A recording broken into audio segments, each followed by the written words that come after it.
Ever feel like you're doing everything right, hitting the gym, eating clean, but still dragging? Yeah, we've all been there. Well, get ready, because we're about to unlock a secret weapon in your health and performance arsenal. Sleep and circadian rhythms. It's amazing how much we overlook this stuff. You're telling me. We have this incredible interview with Kristen Holmes, VP of Performance Science at WHOP. She dives deep into the science, and it's packed with practical tips for improvement. And she walks the walk too, sees the results firsthand. Oh, absolutely. She's been living by these principles herself, like this thing she calls sleep-wake timing. It's all about the consistency of your sleep schedule. Turns out, a massive study of 60,000 people found that sleep regularity, even more so than just duration, was a predictor of lifespan. That's wild. It's like our bodies are these finely tuned instruments and they crave that rhythm. Right, makes you think twice about those late nights, especially when you consider that even elite athletes, with their finely tuned systems, see a dip in recovery with just a 70-minute variation in their sleep schedule. If it impacts them that much, just imagine what it's doing to the rest of us. And that's where circadian disruption comes in, Yeah, right? exactly. Our bodies just haven't quite caught up to this modern world. Kristen pointed out that being awake regularly between 10 p.m. and 4 a.m., like, hello, late night scrolling anyone, it basically puts your body in a similar state to shift work. With all the same health risks, unfortunately. Increased chances of heart disease, certain cancers, mental health struggles, you name it. And it's not just about feeling tired, it's about serious consequences for our overall well-being. It's kind of terrifying when you think about it, and one of the biggest culprits, that blue light we're all glued to. Right. Our bodies just haven't adapted to it, especially during those crucial nighttime hours. It's pretty powerful stuff. It can actually impact our dopamine levels, making us feel less motivated and even a bit down. And then, of course, we reach for our phones even more, seeking that dopamine hit, and it's just a vicious cycle. Makes you wonder, are we really night owls or have we just trained ourselves to be that way? Right. It's like, what came first, the chicken or the egg? Exactly. Kristen argued that while there's definitely some individual variation, most of us have bought into this whole chronotype idea a bit too much. I can see that. We love to label ourselves. Exactly.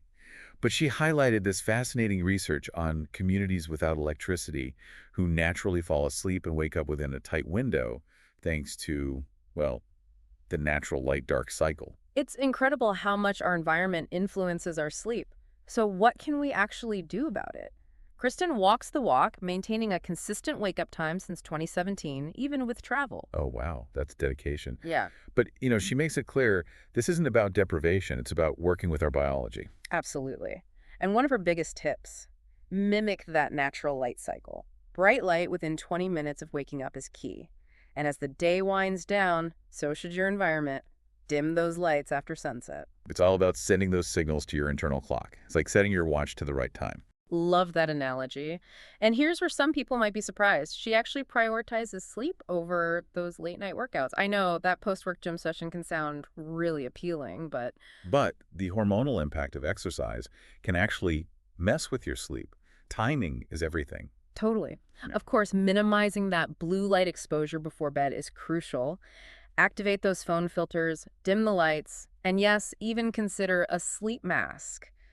Kristen's a big advocate for really creating that ideal sleep environment. It's all about sending those signals to your body and mind that it's time to wind down. Exactly. In fact, she winds down by reading a physical book under dim light for 30 to 45 minutes before sleep. No screens allowed. Such a great way to relax and prepare for a good night's sleep.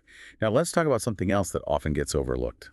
Meal timing. Okay, let's dig in. Kristen's a big believer in time-restricted eating, basically eating within an 8 to 12-hour window. The research on this is pretty fascinating. It really is. What's remarkable is that it's not just about what you eat, but when you eat. Studies show some significant benefits for metabolic health simply by sticking to a consistent eating window. And she takes it a step further, even recommending we finish eating at least 2 to 3 hours before bed.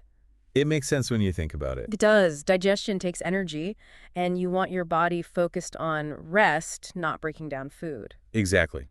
Give your body the space to do what it needs to do. And speaking of things that might interfere with those processes, alcohol. Ah, yes. It's something a lot of people are curious about, and Kristen doesn't hold back. Nope.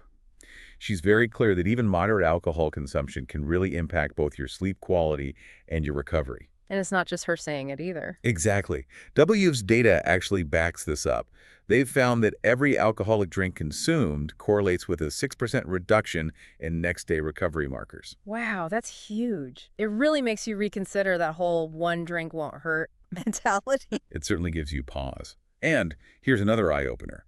Studies have shown that even just one glass of wine before bed can reduce melatonin production by almost 20%.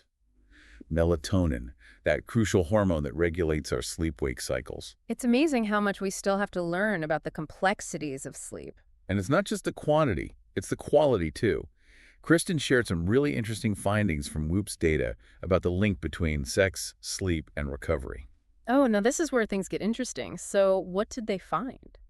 Well, their data suggests that sex with a partner before bed is linked to, get this, better sleep and improved recovery markers. Okay, now you've got my attention. What's the thinking behind that? Well, Kristen's hypothesis is that it's due to the release of oxytocin during partnered sex, that bonding hormone. Yes, the cuddle hormone. It makes sense that it would contribute to better sleep, promoting relaxation and that sense of connection. Exactly. It really highlights how interconnected our minds and bodies are, and how those connections even influence something as vital as sleep. It really does. And Kristen doesn't just focus on the physical stuff either. She really emphasizes the importance of our mental state when it comes to sleep. Oh, absolutely. We all know stress is the enemy of good sleep. For sure. And she actually has this fascinating tool for managing stress in the moment, something she calls the physiological sigh. Have you heard of this? I'm intrigued. Tell me more. It's actually surprisingly simple, but incredibly effective. You take a double inhale, followed by an extended exhale. That sounds easy enough. Anyone can do that. Exactly. Kristen explained that it activates the parasympathetic nervous system, which triggers your body's relaxation response. It's like a mini reset button for your nervous system that you can use anytime, anywhere. What a great tool to have, especially if stress is keeping you up at night. Totally. And on that note of mindset, Kristen's also a big advocate for cultivating a growth mindset and practicing gratitude. Such powerful tools for navigating life's challenges, especially when we're tired and stressed. Yeah. Right? It's so easy to get caught up in negativity, but shifting that perspective can make a world of difference. It's so true. We do have some control over our mindset. And you know what really stuck with me? She emphasizes connecting our healthy habits back to our core values. Oh, I love that. It's not just about checking things off a list. It's about understanding why these habits actually matter to us on a deeper level. Exactly. She suggests asking ourselves, how does better sleep support the person I want to be? Such a powerful question. It's about aligning our actions with our values. And when we do that, taking care of ourselves becomes less about discipline and more about showing up as the best version of ourselves. And that can be incredibly motivating. And she also encourages us to start small, focus on those consistent wake-up times and a consolidated eating window as a foundation. Those are two really concrete, actionable things that anyone can start doing, like today. And they can have such a ripple effect on so many other areas of our lives. Totally. When we prioritize our sleep and we're more mindful of when we eat, it impacts everything. Our energy, our mood, our focus, even our relationships. It's like setting off a chain reaction of positive change. Exactly. Another thing that really resonated with me was Kristen's perspective on technology. Oh, it's such a relevant topic. Yeah. Technology is so ingrained in our lives these days. It's so easy to feel overwhelmed by it all, even controlled by it. So true. But Kristen is very intentional about her relationship with technology. She focuses on how it can support her values and goals rather than dictate her time and energy, It's about making those conscious choices. Yeah. Right? About how and when we engage with technology. Exactly. It's so easy to get caught up in the constant notifications and information overload. But I love that she reminds us to set those boundaries and make sure technology is serving us, not the other way around. And that same principle can be applied to so many areas of our lives too. Our relationships, our work, our hobbies. It's about creating a life that feels aligned and intentional. A life that really supports our well-being. It's about becoming the architects of our own lives, wouldn't you say? And Kristen actually takes it a step further. She regularly reviews her values and how they're showing up in her life, even like writing down what those values actually look like in action. That's such a powerful practice. It's about translating those abstract values into concrete actions. Exactly. I mean, it's one thing to say, I value creativity, but it's another thing entirely to actually schedule and dedicated time for creative pursuits each week. Absolutely. Actions speak louder than words. They do. And another thing that really struck me about Kristen was her perspective on goals. Remember when she said she thinks goals are BS? Yes. I loved that. It's so refreshing to hear someone challenge that whole conventional wisdom about goal setting. It made me actually pause and think. Me too. But then she explained it's not that she doesn't believe in setting goals, but she sees them more as a means to an end, not the end goal itself. It's about focusing on the bigger picture, Hmm. right? The life we're creating rather than just getting caught up in checking boxes. Exactly. Like she gave the example of getting her PhD. It wasn't about achieving that accomplishment for the sake of it, but rather as a tool that would allow her to live her values more fully. It's about aligning our goals with our values and using them as stepping stones on our journey. Right. So instead of I want to get a PhD, it becomes I want to contribute to research that improves people's lives, and a PhD will give me the knowledge and credibility to do that more effectively. It's a subtle shift in perspective, but it makes all the difference. It really does. It makes you think about how we can apply that to any goal that we set. How can we connect it back to something bigger than ourselves, something that truly lights us up? It's about finding that deeper meaning and purpose. And that's what I find so inspiring about Kristen's approach. It's not just about optimizing our sleep or performance, it's about optimizing our lives. It's about creating a life that feels aligned, intentional, and meaningful. A life that truly supports our well-being on every level. That's the ultimate goal, wouldn't you say? It really is. Yeah. And, hearing her talk about all this, it's a good reminder that we don't have to wait for motivation to strike. We can actually, cultivate it. That's such a good point. It's so easy to fall into that trap of, oh, I'll start when I feel more motivated. But Kristen really emphasizes that we have the power to create those conditions for motivation, both internally and externally. Yeah, and it all starts with those really fundamental habits, Yeah. right? Waking up at the same time every day, being mindful of our eating window, getting that morning light. These are all small but mighty ways we can shift our energy and build some momentum. Totally. It's about creating that foundation for sustainable change.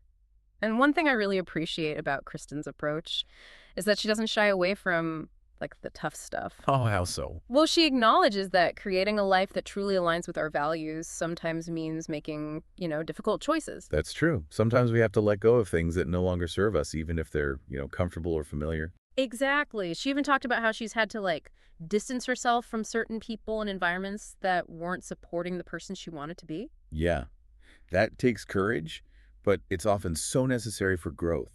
It's clear that she's really drawing on her own experiences, to inform her work. Totally. She even touched on her personal experience, growing up with a parent who struggled with addiction. It's inspiring to see how she's channeled those experiences into something so positive.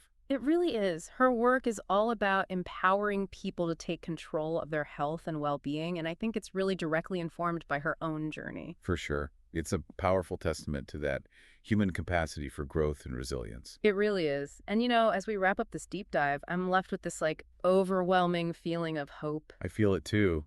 There's just so much we can do to optimize our lives, and even small changes can make a huge difference. Exactly. And it all starts with awareness, understanding how our bodies work, respecting our natural rhythms, and connecting our actions back to our values. And remembering that we're not alone in this journey. There are so many incredible resources out there to support us. That's so true. We really do have the power to create a life that supports our health, our happiness, our overall well-being. It's an ongoing process, but it's a journey worth taking. Absolutely. So until next time, keep exploring, keep experimenting, and keep diving deep.